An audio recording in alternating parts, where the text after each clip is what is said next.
bah geus lah ulah dagang bae abah mah geus teu kudu dagang abah kauntungan dagang sok sabaraha eta sapoena bah abah kauntunganna sapoe boga 50.000 geus kukula digaji 100.000 geus abah mah ulah dagang geus aya kula pan kula na ngadidik abah haji kula pan dimodalan ku abah kula ieu alhamdulillah ieu mobil boga kuari usaha keur maju geus abah mah 100.000 lamun kauntungan abah 50.000 nikel geus kukula diberes 100.000 abah cicing we geus maca Quran we kos kitu we teh diimah tah saya teh caran tah urang ngadenge kos kitu cara biasa asana 1.000 hiji asana dek ngarorowot bae ka kolot cara urang ade kumaha lamun abahna manggul pacul mah urang rada gitu maju bah marham ummat sayyidina Muhammad Allahumma anfa'na bima 'allamtana wa 'allimna ma yanfa'una wa zidna ilman dajan urang neraskeun pangaosan urang bacakeun Al-Fatihah hiji kanggo Haji Hamdan bin Haji Sa'ad Kampung Petos Kumbuk Ngapat hari Senin almarhumah Sinah binti Si Ngadirana meninggal Selasa insyaallah. Kemudian Abah Durrahman bin Mahani Amseni binti Ahmad Sarah binti Asad di Abbas bin Samika Sajah Amah binti Astura Bapak Ilyas bin Hajar Rangkas Bitung Haji Nahar bin Haji Satya Haji Saja bin Haji Nahar Haji Nur Simah bin Sukamulya Cikupa Haji Sangsang bin Sarpati Haji Alim Sonan bin Haji Nur Siti bin Haji Sangsang Haji Cikupaken almarhum Haji Sahar bin Jahi Kesempatan. Kemudian ibu almarhum Ibu Sartia binti Asarin Bapak Mislan bin Satin Bapak Aswani Saita bin Arifin bin kemudian terakhir ialah Hapun bin Haji Abdul Manaf Doyong Nisbak bin Johan Pandeglang.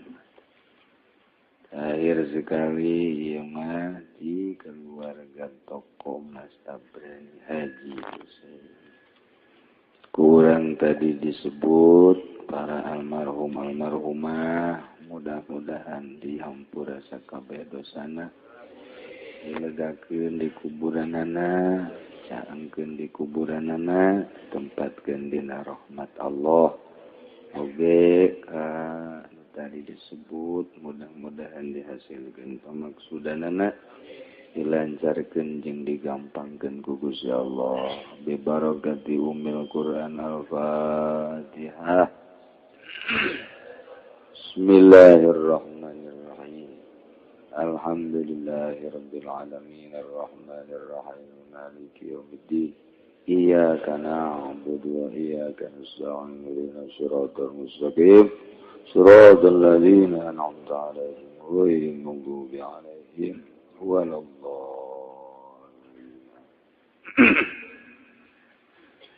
Alhamdulillahi rabbil alamin. Lamun tanggal hiji Rajab na poe Jumat berarti urang puasa poe ieu kasabara poe jadi urang kabehan puasa katilu urang mana ye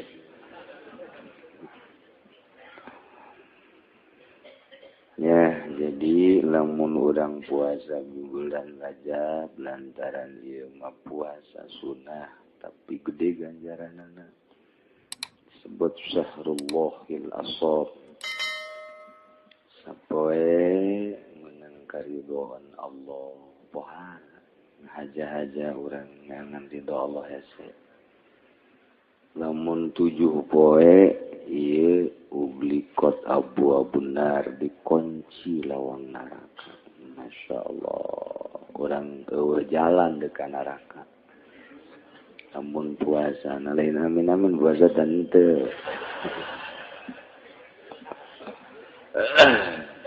7 poe dikunci lawang neraka. Masya Allah. Sebaya dekat neraka teh lamun urang puasa bulan Rajab 7 poe. Duh, pohara jasa. Masih can kabita kena bae ku dikitu-kitu mah teu kumaha deui.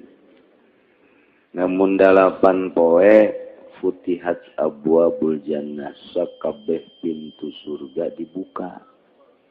Jadi liwat pintu gerbang mana bae dipersilahkan. Ya Allah, geus gua di bae di DP-an atuh. Surga teh jadi inden urang gua. Puasa bulan Rajab sekali deui, mudah-mudahan orang kabehan dibere kabita. Sanggeusna kabita dibere dae. Sanggeusna daek dibere kuat, sanggeusna kuat dibere ikhlas, sehingga naon nu dicaritakeun ku Kangjeng Nabi urang kabehan dibuktikan ku Gusti Allah Subhanahu wa taala.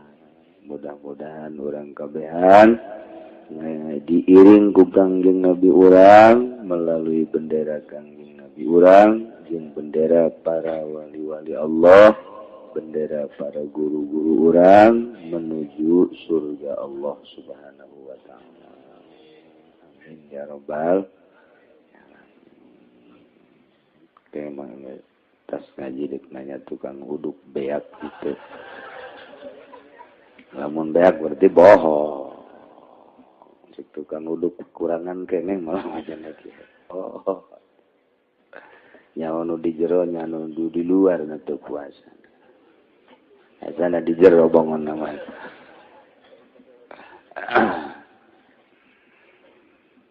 Paduka dengan musonib didirek nyaritakeun kumpul para aqarib, para karabat-karabat tina jihad anu nganapakahkeun jeung antina jihad anu dinapakahan nu butuhna. Lantaran loba anakna mun teu aya anak incu geus deuk diatur ku ari ku bahasana ulah pahiri-hiri.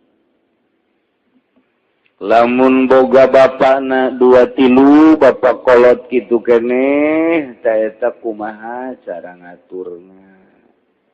Ayelah suki musonib di dieu rek dicaritakeun cara nganapakahanana. Wa man istawaya farahu anfaqa.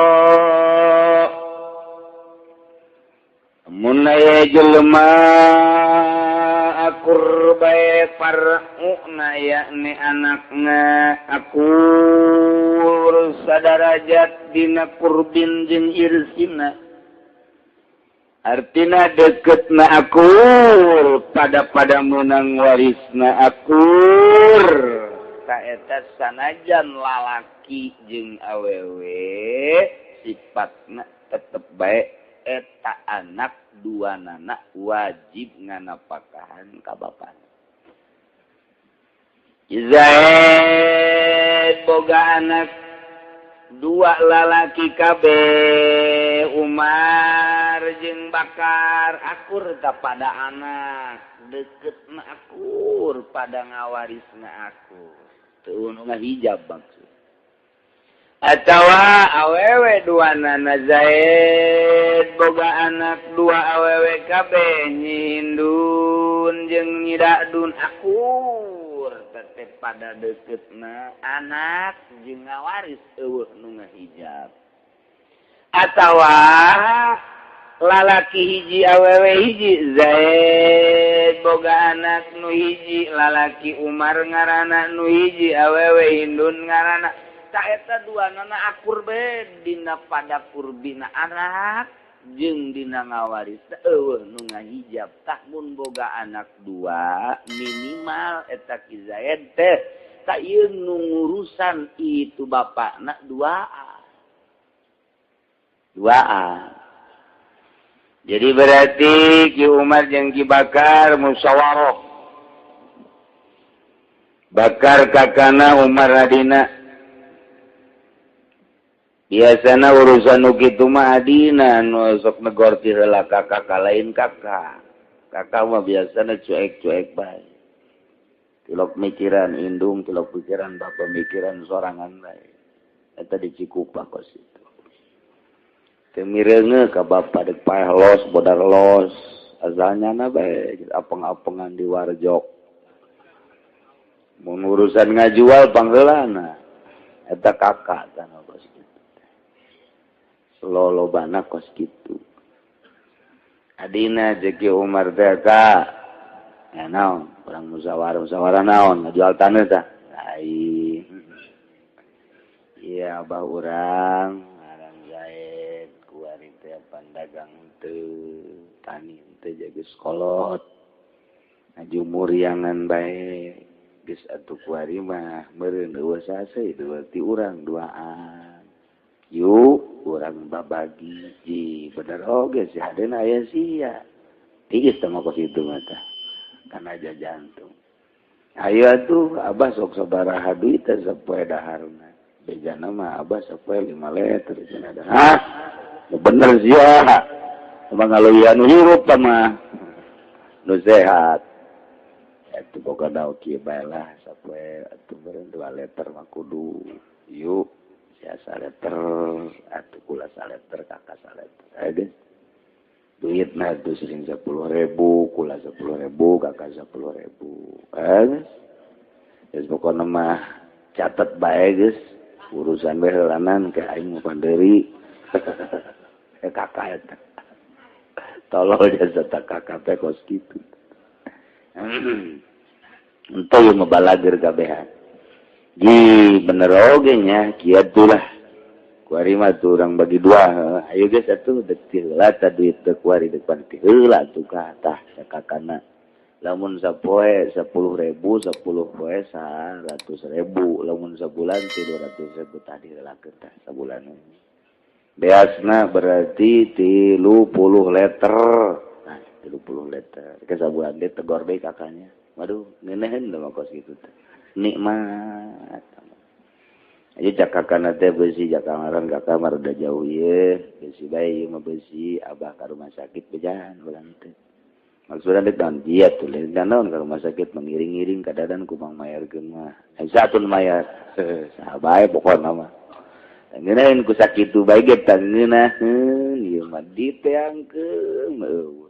Ditelepon gratis heula bae. Aduh, cangkel teh boga kakak kos kitu. Ayo mah akur ya. Jadi berarti kakana jeung adina Umar jeung Ki Bakar teh layeut sareuneup saigal sapihanean ta eta ngeunaheun ka cai jadi saleuwi ka darat jadi salogak. Nah, bahasa batur eta kos itu. Tah, jadi sareuneup saigal ngeunaheun we ieu mendeg kumaha ge. Bebeja ka bapana, Bah. Geus abah mah ulah mikiran naon ku ari mah. Ku KB ditanggung jawab ya abah boga anak dua-duana. Jadi jasa kieu mah perusahaan KB alhamdulillah ngawarung-ngawarung ge usaha teh lancar. Geus abah mah ulah di imah we di mushola bae kajeun di ditu geus. Nyekelan tasbih bae nu gede.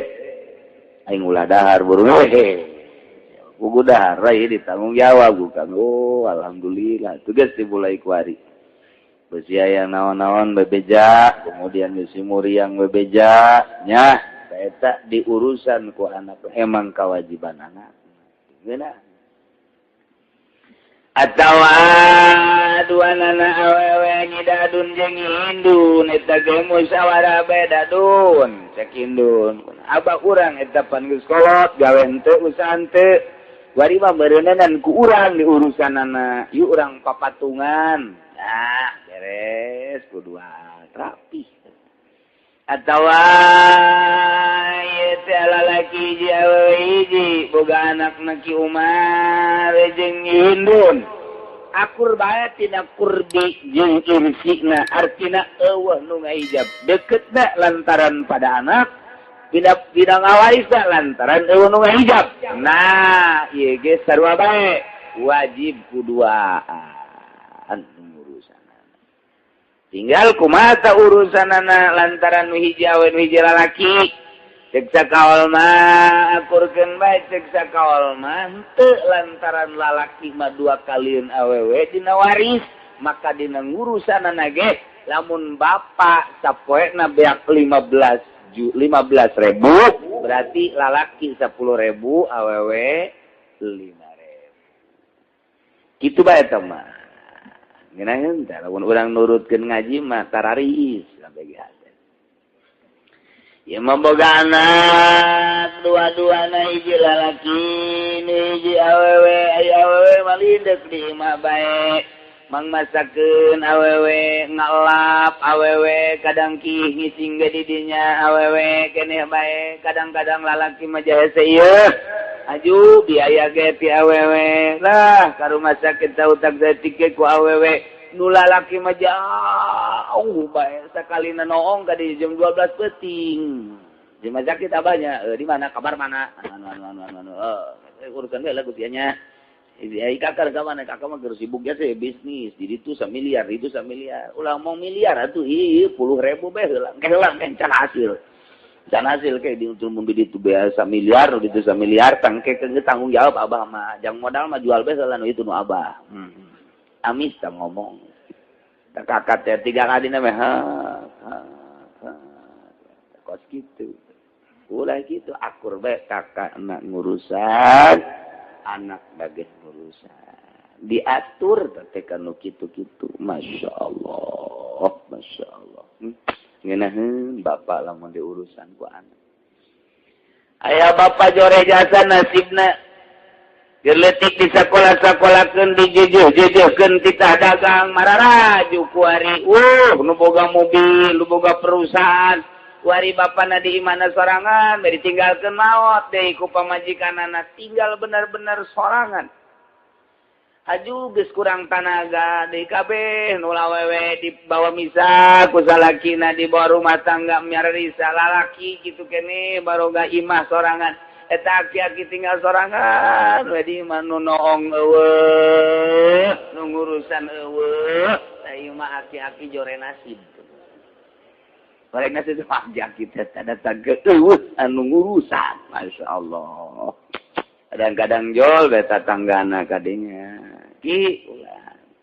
Dahar encan tuh, kayak bola konakeun. Batur tatangga tanu mere. Halalang seramat ke emang kamana anak tuh ka dia di kukulas tuh dipamisangan ke sapoe 2 pajak sage sia boga salah henteu gitu. Aki gitu ga pemajikan. Naon? Itu sudah udah kayak gitu. Kolot yang kawin. Ini yang kawinan naon aing hayang nu ngeukepan. Eta aki-aki goreng nasib anak maloba tapi nu daek ngurusan. Mudah-mudahan anak-anak urang, incu-incu urang ngarurusan kanu jadi bapana. Itu keneh bapana ulah api lain kanu jadi anak, abeh urang di dunia halal limpu, di akhirat ge halal limpu. Ulah kajurung ku nafsu. Ayolah man aya jelema akur anakna dina deukeut jeung ngawarisna maka anfaq. Eta keur carita 2. Keur carita 3, keur carita 4, keur carita 5, keur carita boga anak 12. Ieu kewajiban kakabehan musyawarah. Para anak-anak kabehan musyawarah. Ye, urang boga bapa hiji deui. Emang boga bapa sok sabaraha?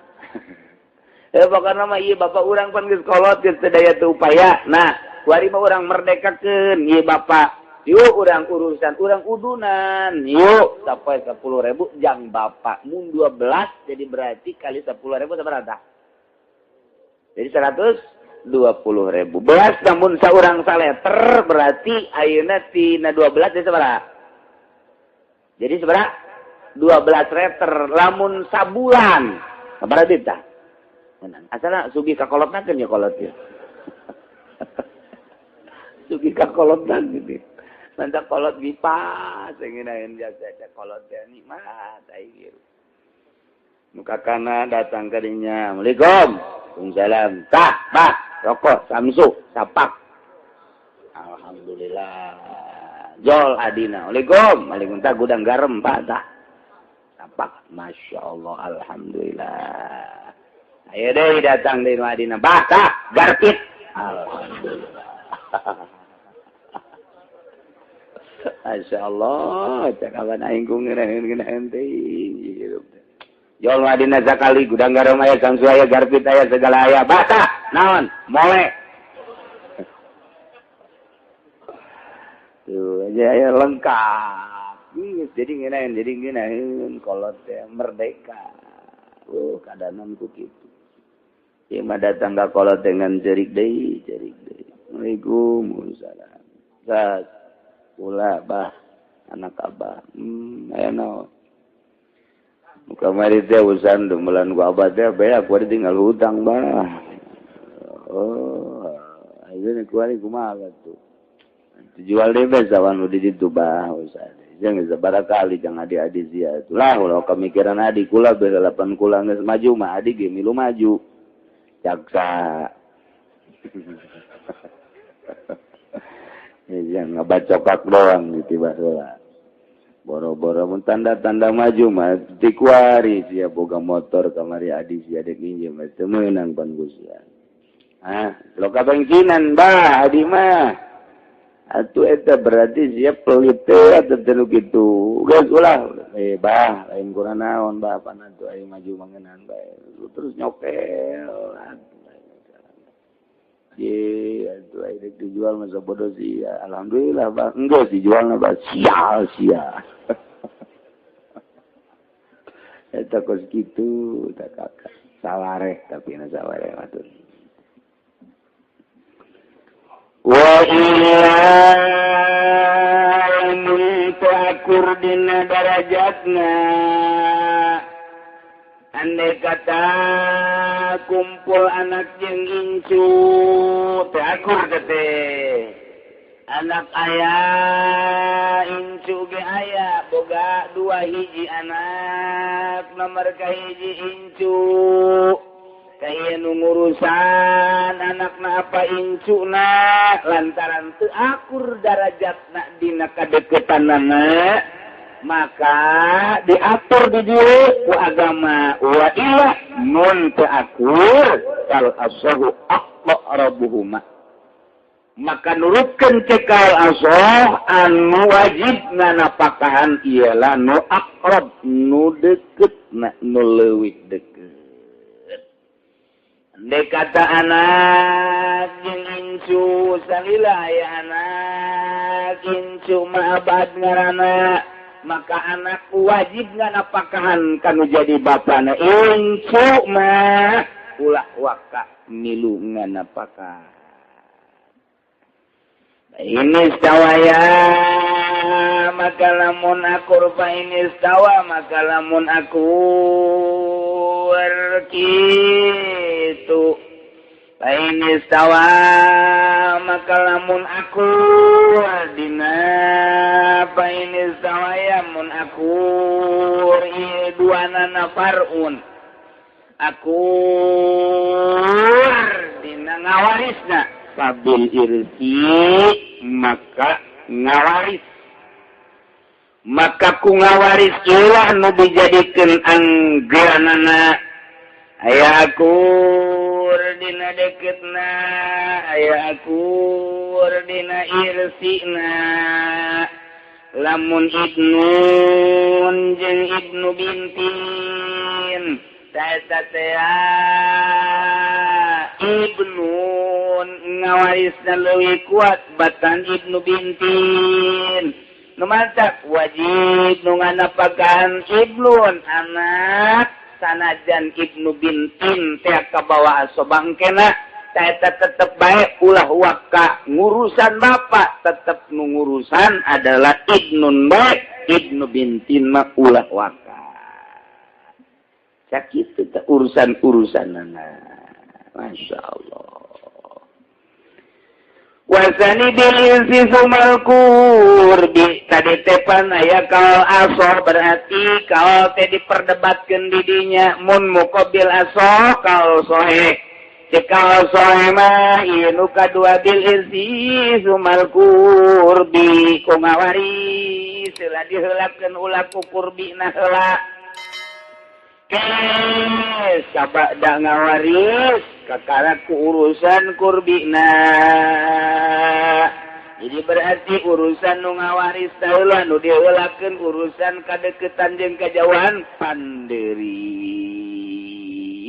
eta diutar diatur abeh rapi hirup teh ngeunaheun kadengena tarari tararenang talalentrem eueuh deui harepan hirup teh ngan saukur nungguan paeh doang umur teh geus diatur napas geus dibatas geus aya notana bakalna urang teh 30 tahun 40 tahun 50 tahun eusian tadi jero umur eta ku ibadah ka Gusti Allah Subhanahu wa taala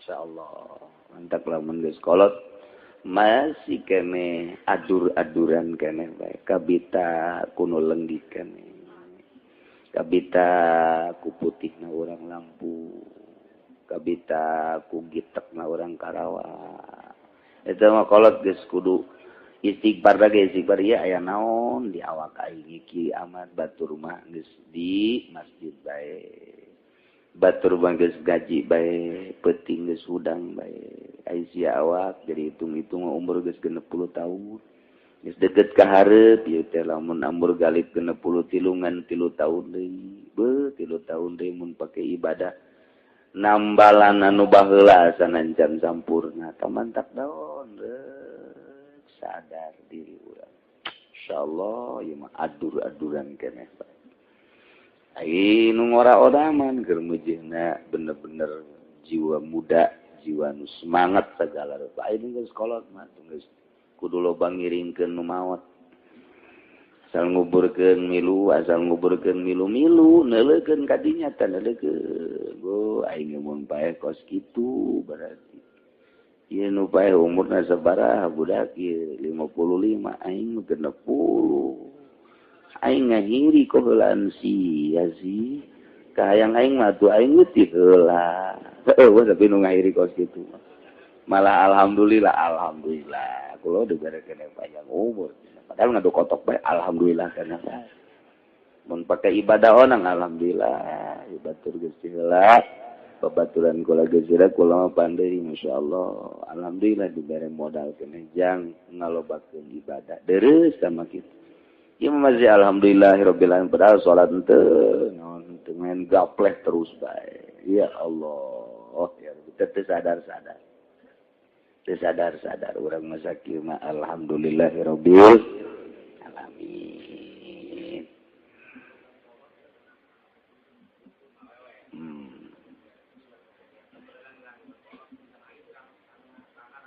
ente atuh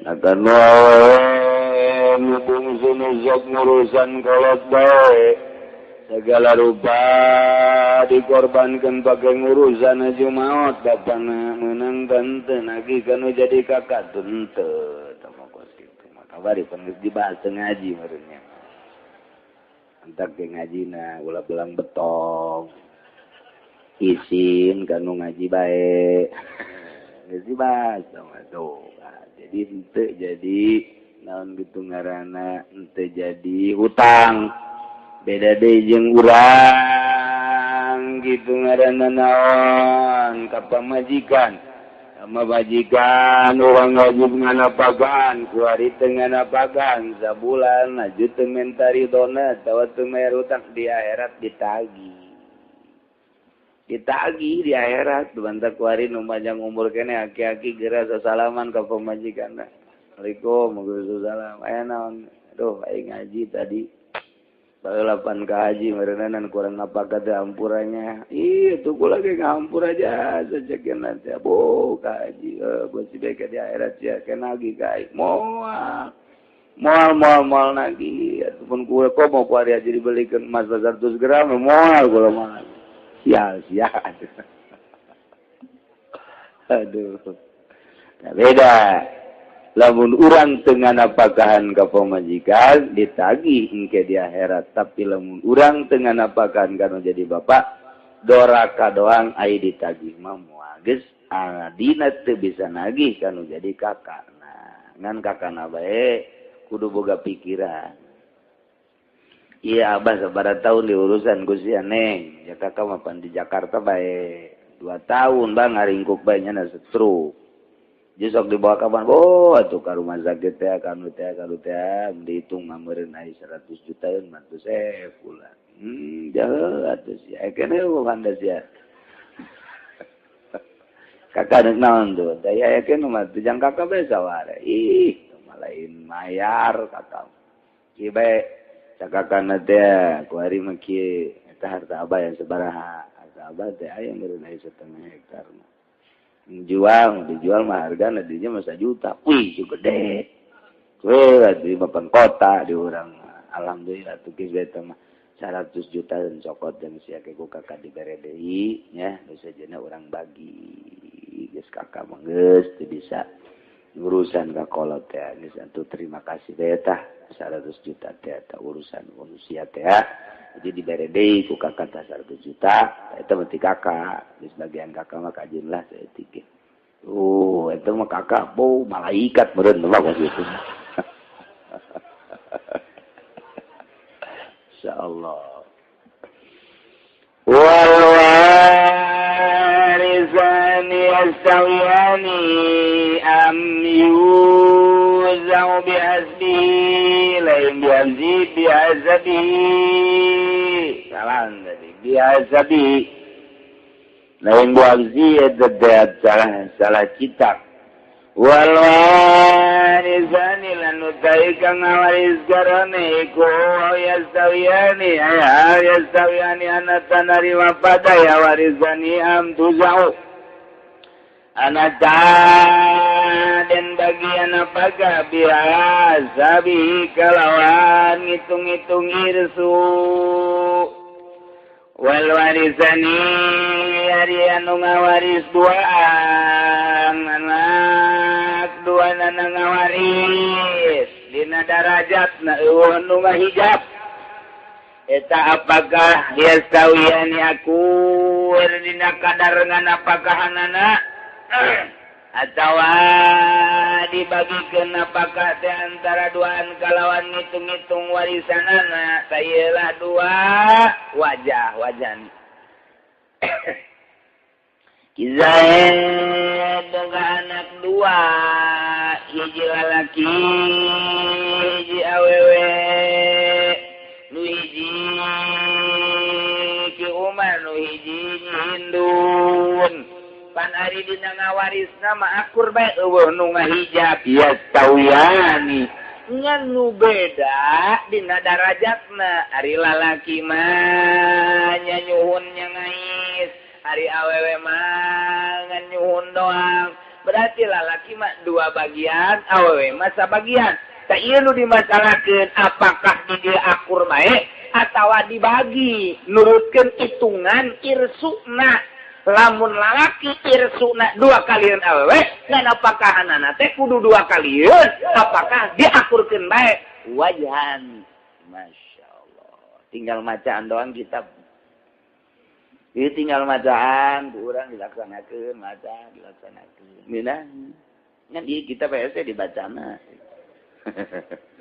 komo nu teu mondok mah wah boro-boro bisa maca kitab puyeng nu aya boro-boro maca sorangan dihartikeun geus nundutan bae komo dibawa beuteung kentel mah nu kadeuleuna teh lain masalah kopi deui ya Allah ya Rabb ai inget kawali mah pepegatan jeung dahar jeung nginum teh nya nama salila hirup jana mah pepegatan jeung dahar teh urang mah ti jam subuh tadi datang ka magrib ieu teh pepegatan ge kapaksa apaksa ku hayang ganjaran we ieu mah Tak, bari geus di bae geus dihayal-hayal bae bukan naon ieu. Oh, Masya Allah. Eta puasa urang mah puasa gitu rorongkong. Puasa rorongkong, ayu wali mah geus bae lantaran manggi kanikmatan lapar teh. Geus jangan mah pepegatan jeung dunia. Pepegatan jeung dunia teh dahareun eta dunia pegat, inumeun eta dunia pegat, pake eta dunia pegat, imah eta dunia pegat. Minimal ulah hayang geulanan. Geus dalika buka ala kadar bae jam salat. Kitu keneh nginum ala kadar. Ngarokok bangsa sabungkus lah ala kadar. Jara rawu jasa budak. Antak ke jasa jelema nu diangkat jadi wali Allah Subhanahu wa taala.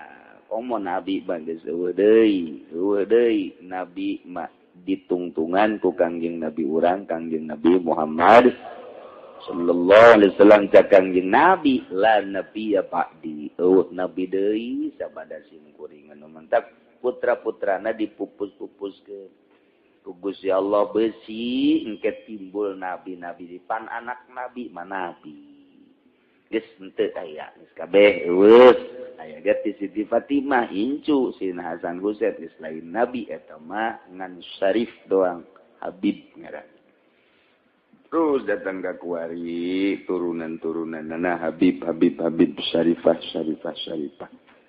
geus eueuh nabi ngan timbullah wali-wali Allah Subhanahu wa taala anu menyerupai kahirupanana jeung nabi. Kumaha menyerupai Kangjeng Nabi tina ahwalna tina af'alna af'al jeung ahwalna akur ngakuran Kangjeng Nabi mun Kangjeng Nabi daharna teh saeuti atuh ieu ge saeuti Kangjeng Nabi dina aya atuh dahar dina eueuh tilok gogoakan atuh eta ge kos kitu anjeun aya naon pati mah aya ieu korma saeuti ge dahar isuk-isuk teh Kangjeng Nabi dahar kos gitu. Isuk nanya deh aya naon poe ieu teh aya naon kulantaran teh aya naon dek puasa bae. Teh eta lamun dituturkeun kos kitu aduh di imah tangga tentrem. Tentrem. Gimana ya bukan naon ieu sarapan? Eueuh naon sia. Mana naon atuh lain atuh neangan atuh. Duh pamajikan geus kototan. Beurang saeutik. Dah naon? Ya udah naon maka katumulan naon tak boleh naon buang kawaras ya kandung siapa ini waduh ini suara itu suara segala degepan kakak pemajikan anak insyaallah jara rauh rutan Kangjeng Nabi bae tangina boga naon ya kok ya teu boga naon urang paruasa bae yuk cek pemajikan ngeuna di dinya teu ngeuna di dieu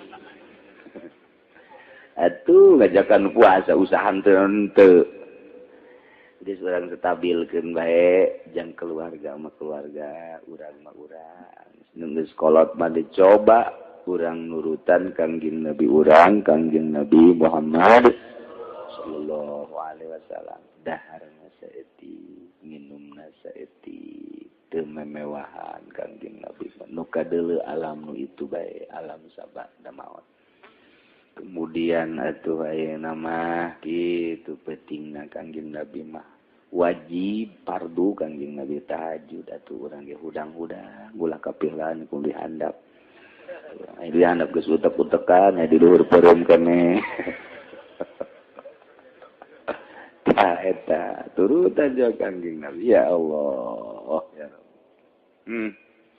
ibadah teh mimiti ibadah make syariat terus berthariqah terus datang ka hakikat ku hese-hesena kos kitu teh nisbe urang mah bersyariat bae insyaallah ku bersyariat ge urang kabehan disalametkeun ku Gusti Allah Subhanahu wa taala aya warisan yari jelema anak nu ngawaris duanana yastawiyani eta akur bae apakah akur bae cara ngawangan apakahan ka kolot atawa dibal bagi napaka bihasabi kalawan ngitung-ngitung warisanana mun lalaki pada lalaki mah anakna teh atuh memang eta mah aku darajatnya warisna awewe pada awewe akur pada darajatnya warisna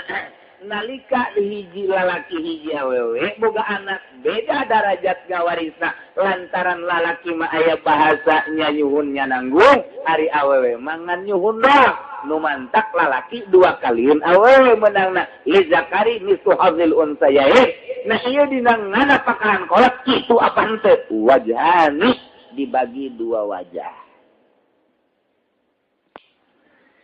Artinya dua wajah cecek wajah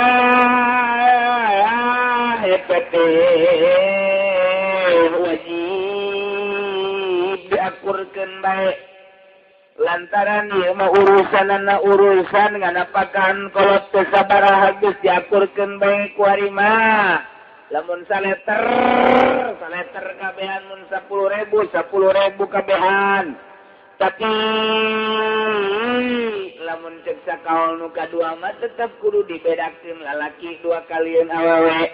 Mun lalaki 10.000 awewe mah berarti 5.000. Mun lalaki mah saleter awewe mah berarti setengah saleter. Geus tabakos kitu mah tinggal musyawarah bae. Ieu nurutkeun sababaraha ulama dibagi dua. Kitu tah kasimpulanna. Nabat wa wajul istiwa istirakuhuma fil irzi lah disimpul makos gitu cuman dek kuku bahagia tinggal ngalaksanakeun apa eta mah ngalaksanakeun ana ieu hese gitu kita dige boga anak 12 kaurusan ku kolot tapi anak 12 teu ngurusan ka kolot eta tah aya bahasa kos kitu eta masyaallah. Heze jasa kolot diurusan ku anak. Masya Allah. Urang bejana kieu ye. Bah. Geus lah ulah dagang bae abah mah, geus teu kudu dagang. Abah kauntungan dagang sok sabaraha eta sapoena bah. Abah kauntunganna sapoe boga 50.000. Geus kukula digaji 100.000. Geus abah mah ulah dagang. Geus. Aya kula pan kula na ngadidik abah, haju kula pan dimodalan ku abah, kula ieu alhamdulillah ieu mobil boga, kuari usaha kirana maju. Geus abah mah 100.000 lamun kauntungan abah 50.000 nikel geus ku kula diberes 100.000. Abah picing we geus maca Quran we. Kos kitu we teh diimah tah. Saya teh caran Pak urang ngadenge kos kitu caran. Caran biasa asana 1.000 hiji asana. Dek ngarorowot bae ka kolot. Cara urang ade. Kumaha lamun abana manggul pacul mah urang rada gitu maju. Bah, di ka mana? Kagak ah, geus ulah macul bae jual apa? Pacul we geus kolot-kolot teu pararan geus bah, ganti ku mah meok bah. Iya, nanaonan atuh aing mah pagawean kolot teu tega ieu kul, teu tega teh sia, tuh ka aing teh ngurusan tanaon lain, jual bae bagi dua jeung kula. Apa panedana kos kitu. Pacu sia ku aing. Ai lamun kieu babangeunan bah. Beda ieu ai beda anu aing ngurusan ngomongna ge ngina ka bapana ge teu kenceng. Bah, tadi lah bah, enaon dia kala bah. Terbaculah atuh jaga sekolah teh lain usim pan ku ari mah bah. Geus bae teh mah bacu nanti sudah. Ajo. Eta mah disawan ku batur we apa mah ulah. Geus kieu bae abah mah ku kula geus digaji bae geus alila kula maju jeung sada kula hirup. Geus abah hayang naon geus bebeja bae ka kula. Bener teh sia ieu. Iya tuh, Masya Allah, dia tidak bener kakapengan. Karena kuari bawa ingat dengan omongan siapa gitu. Atuh kuari robah bah. Abah lagi hampir terpercayain tak anak. Ya tadi nakol malu. Kau kasih tempat gini enggak kolot. Beneran ya, beneran ji. Gitu, alhamdulillah tuh. Kita terus disuplai kudu jadi anak. Beuh, kita kolot sebenarnya biasa. Aya bahan diberi 100.000 sapoe teh moal dibelikeun naon kahayang tuh kolot. Naon kaya atuh meuli baju paling kadoyong. Meuli calana batur mah meuli lepis, meuli segala rupa teh nyana mah palingnya meuli kompang hideung. Kalau hideung teu jadi. Teu jadi eta kalau palingnya sakitu doang. Masyaallah. Aju geus meunang sataun teh di bebeja bapana ka anakna. Alhamdulillah ya Gusti aing sapoe dibere 100.000 beres. Aju berat henteu. Nah. Tua ya tuh. Tadi pakai dia kukula tolong betul lah. Anak kokos gitu pada itu. Aduh terlalu terjadi manusia iya. Ayo nu abah deh. Nah apa meta. Ngeunahkeun kolot teh Masya Allah. Kena nikmati, kena ngarasakeun ngeunaheun. Ya Allah. Wa man lahu abawani eta mah cerita tadi ka bapa doang ku ari kieu jelema nu ngabogaan indung bapa abawani mimba bitaglib ngaranna eta teh Umarain taglib Abu Bakar Umar Komarain eta adalah bulan jeung mata poe eta mimba bitaglib tanu kos kitu mun urang ngajipan bade bakal kapanggih magribain isyaen teh lain isya dua isya jeung magrib bahasa ulama teh kos kitu hideung bahwa abawani boga dua bapa lain dua bapa emak jeung bapa wa man lahu abawani sajelma nu boga indung bapa lamun jelema lengkap kene boga indung bapa falal abi maka wajib nganapagahan ka bapa ai mana ieu fafil asah alal far'i itu balikan deh waman lahu abawani fa'alal abdi wakila alaihima libaligi jadi aya dua kal siksa kaul mak wajib nganapakahan ka bapak baik sebab bapak engke wajib nganapakahan ka mah eta talepa tah kitu-kitu kene geus kuari mah bapak baik anu dibere napakah kudu jadi anak lantaran mbak mah kawajiban bapak cak sakaul lain gitu alaihima tetep bae indung jeung bapak kudu diurusan dibere nafaqah rapi biasa ieu agama cara ngurus supaya rapi di dunia na halimpu di akhirat na ge saluyu geus enaon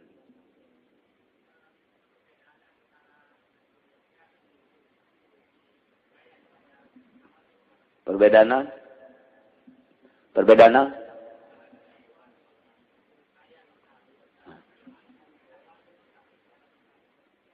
nu miskin jeung nu kaya lamun nu miskin jeung nu kaya kawajiban mah tetep bae nu miskin ge ngan mohon bae nu kanu kaya kula mah teu boga kakak bae nya si kakana ge kudu geus malah mah adina lantaran teu boga dibere dinantep eta kos kitu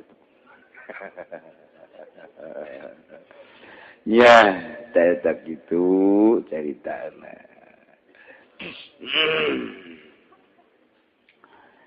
kitu nu mantak wajib indung bapa dina pagahan talistiwai mabil kurbi lantaran akur dina deketna akur be anak ka bapa jeung anak ka emak akur teh darajat kadeketanan hendak tetep be wajib diurusan ku anakna bapa jeung emak gaduh putra diantarana ialah Qabil sareng Habil. Kangjeng Nabi Adam seluruh gaduh putrana adalah tis'atun wa salasuna 39. Boga anakna 39 Kangjeng Nabi Adam. Dunia sakil legana diesian ku 39. sedengkeun ablag-ablagan sepi meureun dunia eta kakarak Kangjeng Nabi Adam Siti Hawa haju anaka ngan ari Qabil mah Qabil eta cak sariwayat mah lahirna di sorga ari Habil mah lahirna di dunia di dieu di bumi cak sariwayat Qabil mah Qabil eta kelahiran sorga nya nama tah Qabil ari Habil mah kelahiran bumi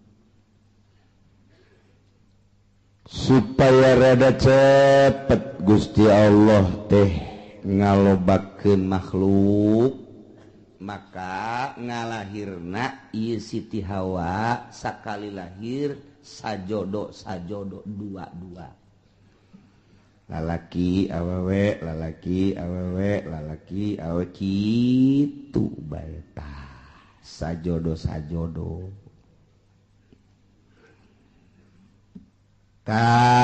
kabeneran Qabil mah ngajodona ieu jeung hiji awewe nu ngaran Iqlima gelis ai Habil sajodona jeung Labuda rada kurang gelis modal berbes lah gitu rada kurang gelis sedangkan instruksi ti Gusti Allah kawin teh silang disilang kawina lamun tadi Qabil ngadulurna ieu adalah jeung Iklimah tah si Iklimana kudu kawina jeung Habil anu tadi kaluarna ngajodona teh jeung Labuda tah Labuda kawina teh jeung Qabil jadi disilang-silang anu pertama lalaki awewe nu kadua lalaki awewe tah lalaki nu kadua kawin ka awewe nu pertama lalaki nu pertama kawin ka awewe nu kadua kitu bae tah silang ulah dikawin kudu babarengan jeung ngalahirna harita jadi teu meunang bareng jeung kembaranana eta lah hukum di zaman Kangjeng Nabi Adam alaihis kawin dipersilakan geus aya instruksi kawin cuman instruksi hukumna kudu disilang teu meunang jeung kembaranana eta hukum mulai tadi dijata lantaran begitu diinstruksikan kawin umur kakarak 20 tahunan kabeh ge instruksi ti Gusti Allah kawin seperti eta sak Qabil kakakna ngeunah bae sia Habil dikawinkeun ka kembaran aing geulis da mapan ayeuna si bayi kawin ka kembaran sia ieu dideuleu atuh kulit ya berebes lah cak urang berebes emang ulu geulis gitu di berebes tah eta kos kitu tah jadi kurang naon gitu amperna kurang naik Qabil jol we iblis datang ka jero hatena mulai ta iblis ge pan diusir di sorga leuwih ti heula pan iblis wah ini cak iblis makanan gua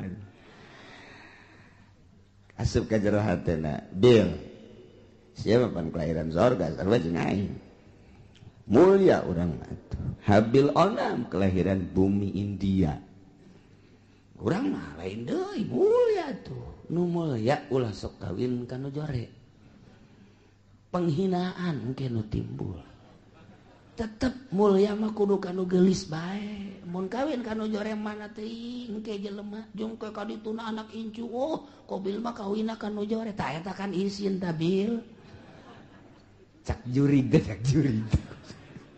ya pugu cak jalan teh atuh pugu embung ieu ge eta mah abah ngomong cenah hukum ti Allah eta bohong sebenarnya mah eta bohong eta eueuh ti dituna eta mah kabisa abah bae abah teh deudeuheun ka Ki Habil ka adisian nu mentak dikawinkeun kudu ka kembaran sia nu geulis ai sia nu kakakna nu kelahiran di ditu kudu kawin ka adina Habil eta teh lain ti Gusti Allah kajeun kumaha ge bibisaanan bapa sia Adam ngaranna instruksi ka ditu demo apa kan itu kamari kan demo ke Jakarta demo pugu ieu ge cak Qabil teh aing tetep bae embung kajian kumaha ge embung bae beja Ka'bah nah bah naon Qabil ubah abah bae ieu bener ieu utar atur nikah ieu aya kitu instruksi itu Gusti Allah asal teu adil ya kos kieu ieu manya ai kula dikawinkeun kanu kurang geulis ari Habil dikawinkeun kanu geulis ta ieu teh akur kos kieu teh lain ti Gusti Allah kajen kumaha ge kadengen ku Habil cek Habil teh Qabil ulah kitu aing mah andai kata aing titah kawin kanu jore aing mah daek bae namun bener-bener instruksi ti Gusti Allah aing mah geus kumaha Allah bae lantaran dia moal kembali hidup di dunia engke ge urang bakal baliknya ka Allah darah sia ngomong sangeunahna bae geus bae we ieu mah bohong ieu lain ti Allah ya kajen kumaha lain ti Allah ieu mah kajen ti Abah ieu mah emang Abah bangkawarah ya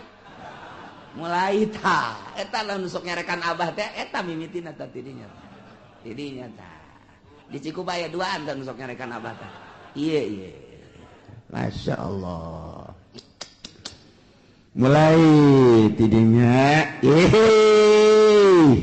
cak Kangjeng Nabi Adam ita amarallahu Allah marintah ayu zawja Qabila labuda ukhtabil wa zawja Habil yaqlima ta eta teh instruksi ti Gusti Allah cak Kangjeng Nabi Adam anjeun Qabil kudu kawin kala budak dulur Habil kudu kawin ka dulur itu Qabil ngaran iklim instruksi Allah teh bisa cak Qabil kajian kumaha kula mah embung kajian kumaha tetep kula mah sakali embung sebab ieu kula mah teu percaya bahwa ieu teh hukum ti Gusti Allah teu percaya mulai kakarak aya sakituan ge hukum Allah geus ditentang cek urang mah tuh kakarak tarurun di sorga pan mah teh saeutikan keneh jelema teh atuh mantak naon narurut ka Kangjeng Nabi Adam henteu tanggeus mulai henteu nurut ya Allah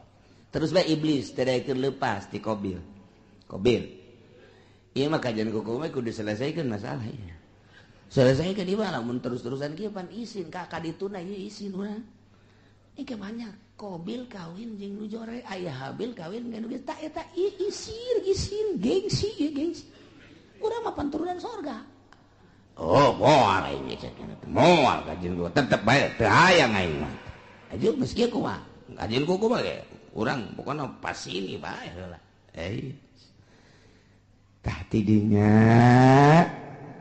Qabil mikir pas ini unggal poe sakumaha ucing jeung anjing asal kapangiwong kaki Qabil teh kaki Habil teh tuntutanana Qabil luar biasa lobana Qabil mah kakakna Habil adina Habil mah nurut bae aing lah kumaha bae sabodo Allah nu penting mah urang mah ibadah nuturkeun aturan Gusti Allah Subhanahu wa ta'ala lantaran terus-terusan memuncak permasalahan teh tah kuari mah diinstruksikeun kieu ayeuna mah kieu bae atuh nyieun korban lamun memang bener-bener ieu teh kitu menang ti Gusti Allah maka engke aya tandana mun maneh teu percaya bahwa ieu teh instruksi ti Gusti Allah sok nyieun dumades maneh ka Gusti Allah taqarrub ka Gusti Allah sapopoe maneh mah ieu Qabil cak Kangjeng Nabi Adam teh kunaon teu inget kanu nyieuna ieu tuturkeun Gusti Allah ibadah ka Gusti Allah moal kembal hirup di dunia tuh deuleu Qabil tuh Habil mah nurut jasa adina kabeneran nurut kakana kurang nurut datang ke kuari teh kakak sok rada kurang nurut teh heran orang-orang ati dituda eta ya Allah eta kos kitu nyieun korban kuari mah nyieun korban naon nu dikorbankeun ku maneh Qabil ulama supaya Gusti Allah narima ka kula deuk korban lantaran kula mah petani hasil tani bae ayo gerak kumpulkeun maneh Habil naon kula mah lantaran pangangon embe kibas kula mah cirina naon cak Qabil ieu bahwa korban ditarima ku Gusti Allah jeung teu ditarimana engke cak Kangjeng Nabi Adam lamun ditarima bakal turun langsung ti langit engke ngalahap anu ditarima mun anu maneh Qabil ditarima bea engke garing dihakan seuneu dilentab seuneu lamun nu ieu anu ditarima nu kono Habil nu embe beak boseun kitu bae oke cek nyana jadi geus ya dikumpulkeun ku nyana harta-harta hasil tatanian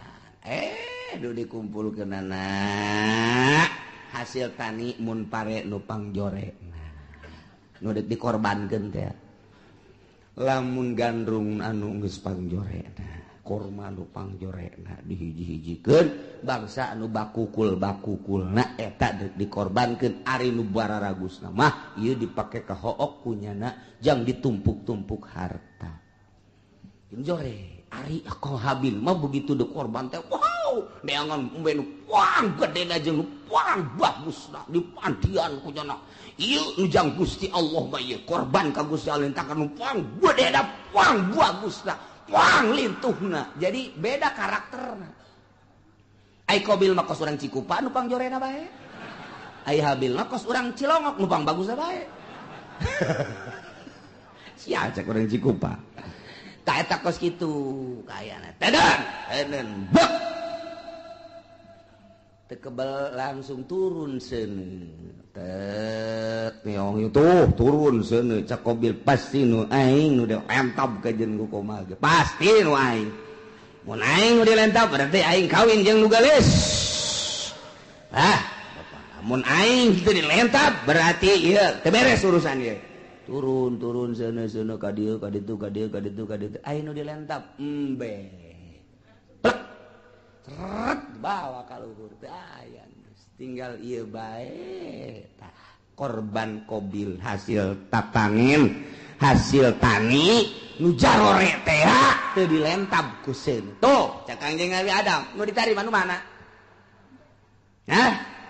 nu ditarima nu mana tah cicing bae Qabil teh gas udah loba ngomong cak Qabil teh abah gua ari cenah rencana ka Mekah mah eger ka Mekah ka ditu atuh eta ka anak ka kolot kos kitu eta eger ka Mekah mah isi rek naon tuh dia mana naon kula mah padahal boga rencana abah ka Mekah adi dibunuh sia ku aing jadi aya abah aya keneh mah embungeun nya ge rada kagokeun ka Mekah ditungguan nyana nungguan abah na ka Mekah dah sekian bulan berangkat Kangjeng Nabi Adam ieu adalah ka Mekah Qabil tenang geus eueuh sasaha ngan jeung Habil doang berikut dulur-dulurna jadinya lah mulai nyana dendam kesumat hasud anu luar biasa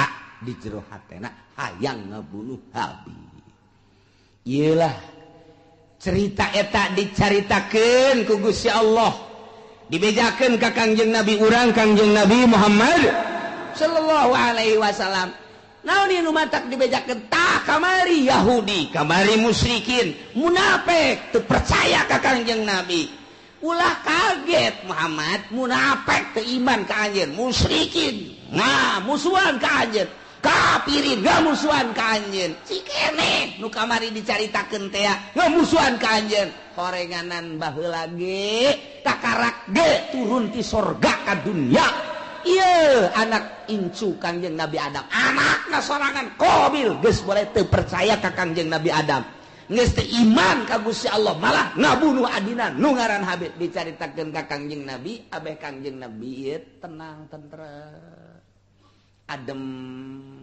sebab lamun teu nurut jelema ka Kangjeng kemudian Kangjeng Nabi na teu dihibur manusiawi kan Kangjeng Nabi sifat kemanusiaan pan aing teu diturut aya kitu mah aya dongeng-dongengna tah Kangjeng Nabi Isa ge teu diturut jaheueuh tuh Kangjeng Nabi Adam ge teu diturut jaheueuh atuh komo aing abeh kitu entek tenang Kangjeng nah ieulah didongengkeun ku Gusti Allah melalui ayat watslu bacakeun ku anjeun ya Muhammad he Muhammad alaihim atas kaum anjeun baheula dibacakeun ku Kangjeng di Madinah, terus disampaikan ku umum ku sahabat, disampaikan ku tabiin, disampaikan ku atbat tabiin, ku ari poe Minggu disampaikan ku ari ku urang kadenge ta dongeng eta teh ta ieu ayatna. Bacakeun Muhammad ka kaum anjeun. Naon naba'ab Nabi Adam, berita anak dua Kangjeng Nabi Adam alaihis nu ngaran Habil jeung Qabil, caritakeun bil haqi kalawan sa bener-benerna.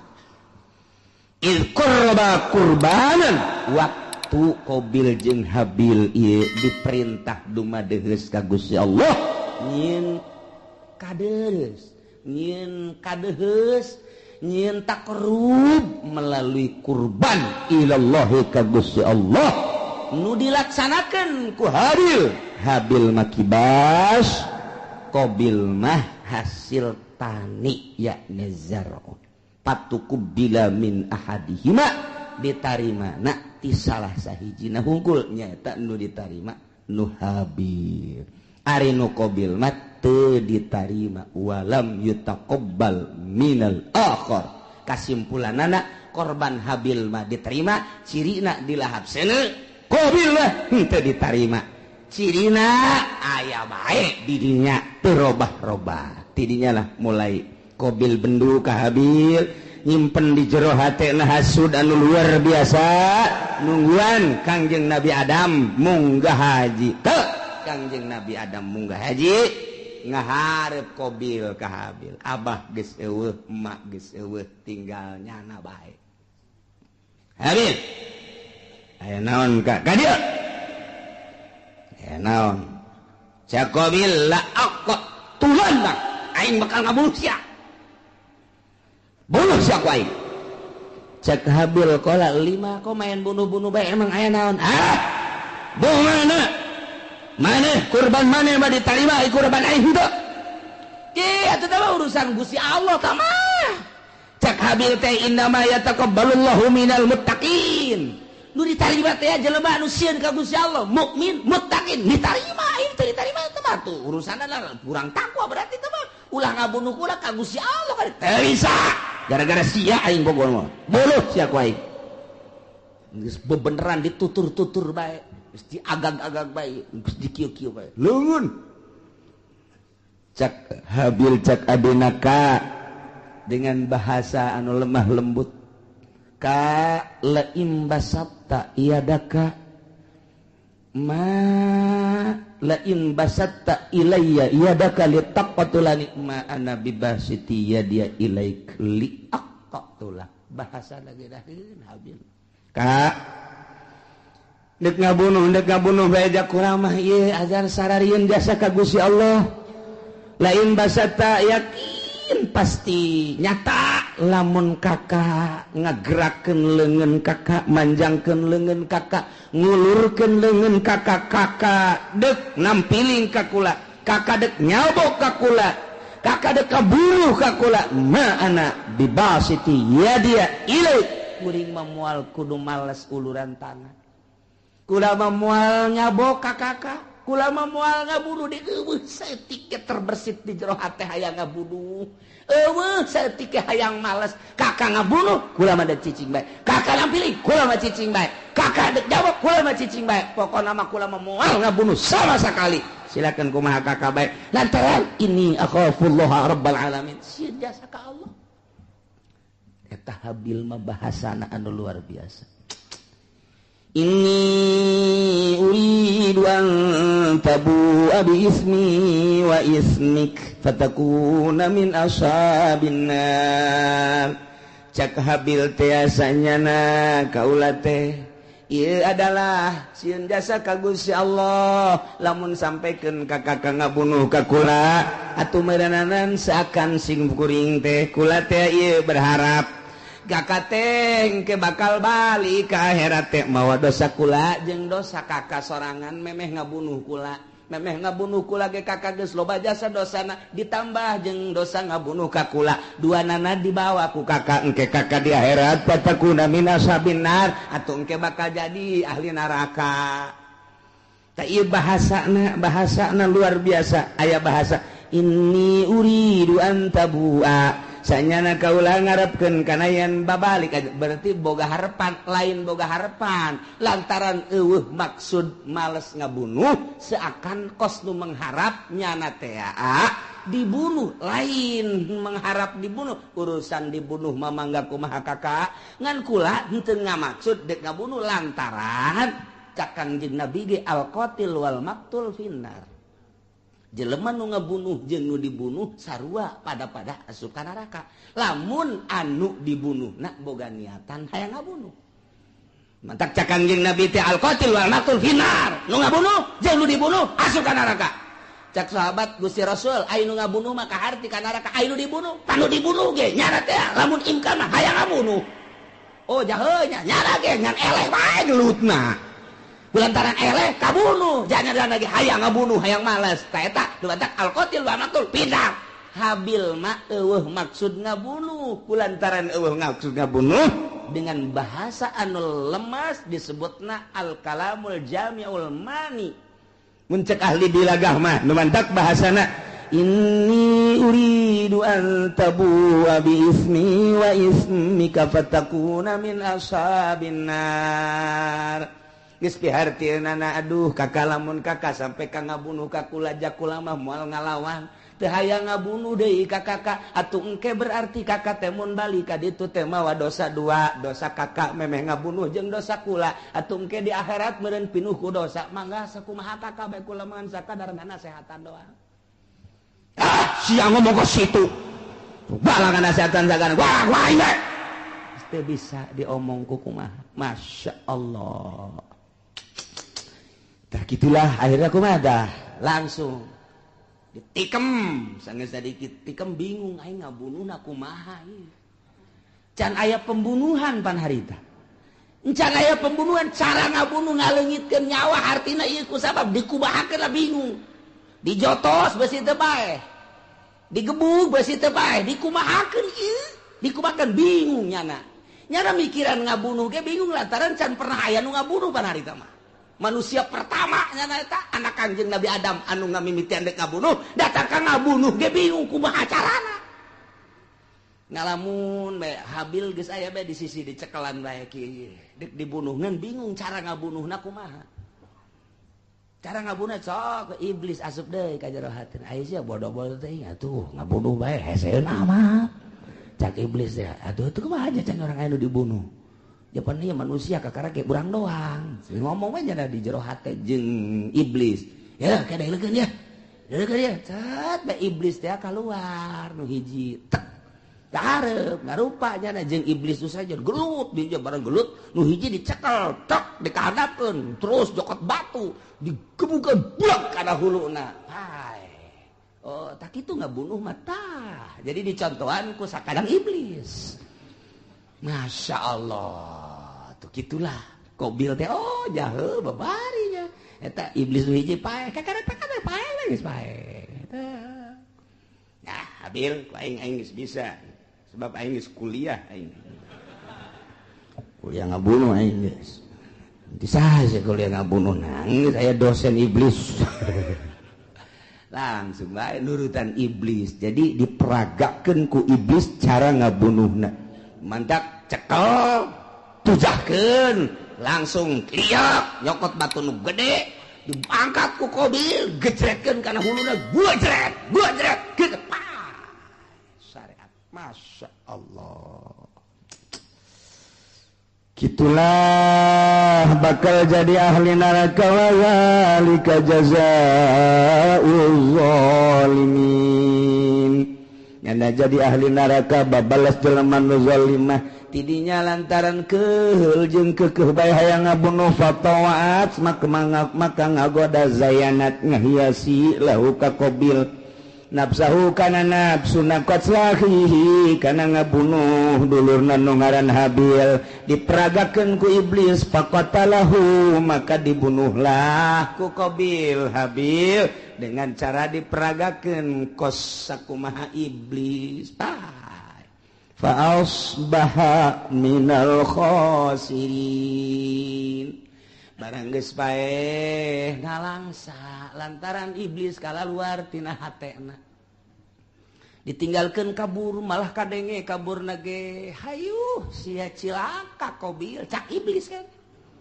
cilaka sia Qabil cak iblis aing geus teu tanggung jawab aing ge ieu doraka setik di sorga turun ke handap baheula kalantaran teu percaya ka adab aing dilaknat ku Gusti Allah sia ku ari termasuk laknateun Allah aing teu tanggung jawab kumaha sia bae Qabil ceurik di dinya kadung ditangkep ku nyana aduh hadi can nyana ditangkep ku nyana masyaallah ieu aya ku kieu-kieu teuing ditangkep ku nyana bari ceurik nyaah jeung deudeuh diciuman geus paet kakak kudu kumaha ieu teh kudu kumaha jelema geus Kangjeng Nabi Adam Siti Hawa ka Mekah adi-adina jararo tinggalnya na doang duaan ditangkep kunyana geus dibunuh mah lantaran iblis tak kalaluar mana teuing luar biasa sedihna Qabil harita neuk minta tulung ka mana ngan sakikituna jelema dibabawa kunyana dipapanggul kunyana ku deudeuh jeung nyaah